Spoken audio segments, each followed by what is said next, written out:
Nagsimula sa isa, naubos ang 5, hanggang umabot ng 15. Pagdating ng 20, hindi na makatayo. Busog na busog, lubog na sa pagkaupo. Yan na nga ba sinasabi, hindi na Yung kotse, Naputi po na. puti. Oh. Ang kwento niyan, 2 years ago, I was preaching, sabi sa akin ng isang member ko, Pastor, pwede po kong makausap yung buong pamilya mo. So, dinala ko sa likod ng church, which is the front of the church actually. Sabi niya, yung kotse po, sabi niya, pinuturo niya yung kotse. Sabi niya, pina-repaint po namin yan, pina-condition namin yung kotse. I thought, i-rededicate. Kasi I've already given up on having a car. Hindi naman binibigay ng Lord yan, hindi ko siguro kailangan. So, sinama niya yung pamilya ko, tapos pina-ayos po namin yan. Wala lang kit ngayon, pero pero ipapakit po yan, okay yan. Tapos sinabot yung susi sa akin. Sa inyo na po yan. Fortuna rin sa kapatid na. Si Kairos. Oo. So, inabot yung kotse. Iyak ako nawa ako Kasi, doon ko lang na-realize, may bago akong natutunan sa Panginoon. Parang sinasabi ng Panginoon, there is a desire in your heart that you have, in a way, intentionally taken away. Dahil there's works to be done for Him. Pero, hindi yung pinakalimutan ng Lord. Hindi niya, dahil hindi mo pinag-pray, hindi ko sasagutin. Binigyan ako ng kotse. At ang una kong tanong sa kotse ko, aanin ko yan.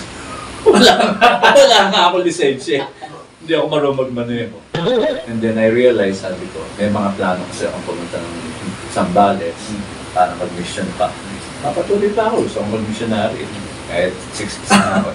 Nung binigay ito yun yung naging tanong. Kaya SUV. Sabi ko, kaya SUV kasi aakyat ng bundok ito. Pero minsan, pinangarap magkaroon sa sakyan. Nung binigay ito yun, aanin. Ganun talaga ang work ng Lord So, at the end of the day, all the prayers na kahit nung young heart ko was actually being provided by the Lord. Tapos yun ngayon, pagiging dentista ko, nung nasa ATS ako, sabi ko talaga na, Lord, I'm going to surrender my profession for your sake, sabi ko. And somehow, in a way, yun ang in-impress ng Lord sa akin. In-impress sa akin ng Lord. Bakit? Ba't mo bibitawan? Yun talaga ang kuwang ko. Kaya, hindi nawala sa loob ko kasi yung uso, di ba? Yung you leave everything, di ba? Dahil magpapastor ka na. So, ang sa akin, hindi. You're a minister wherever you go. So, you can be a minister as a dentist, you can be a minister as a missionary, you can be a minister as a teacher right now, and you can be a minister as a pastor. Anong difference? Wala namang difference Diyan ka lang. Naman yan. Sabi ng Lord sa akin, diyan ka lang. Walang mawawala. Pero yun, answered prayer talaga. So, kahit yung iba, sinasabi nila, itinerant minister ako ang dami. Pero, yun talaga lang ko I'm happy with that. Minsan po lang gano'n kasi ako mismo, nagsusumigsig ako dati sa ministry. Pero, tinatanggal ako O kaya hindi mo na matanggal, parang hindi pa ako fit. Pero yung sa kwento niyo po kasi, parang walang tinanggal sa inyo. Wala. Parang minaximize pa kayo na Exactly. wala kang dapat baguhin, Exactly. wala kang dapat i-change ng career. Yung pa rin yun, bit mo lahat yan kahit saan magpunta. I-level up pa natin.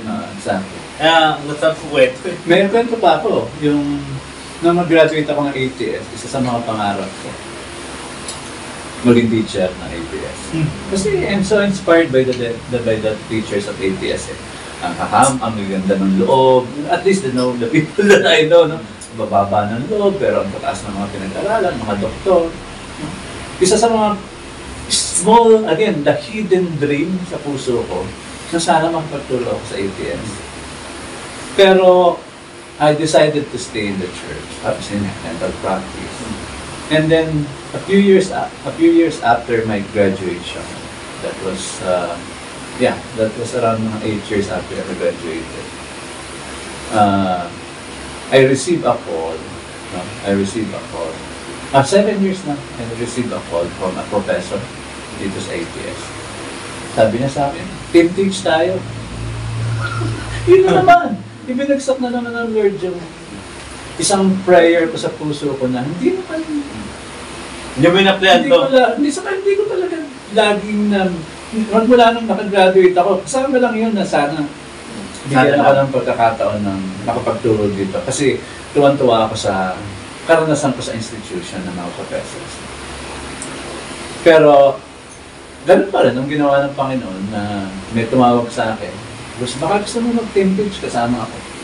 Siya ako kasi during that time wala na akong intention. Makakita pa yung ATS, dalaw-dalaw na lang as an alumni. Pero yun eh. So, naging professor, kaya hanggang ngayon, yun. Binitawan na naman sa akin yung maliliit na dream.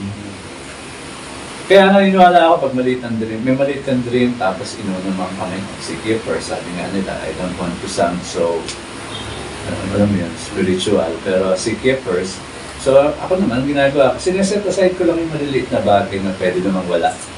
Pero sa karanasan ngayon, at my age, seemingly God has given what I have been dreaming and even more. Parang gano'n. Kaya, More tayo. Oo. More tayo. Oo, talagang, yun ang karanasan. Sa kasabiyaya ng Panginoon, dumaan din naman ako sa paghihirap sa mga anak ko. Hindi naman sila mabait all throughout. Nagka-problema rin sila sa aral. Pero, now, they're adults with work. They're part of the ministry. Analo sila.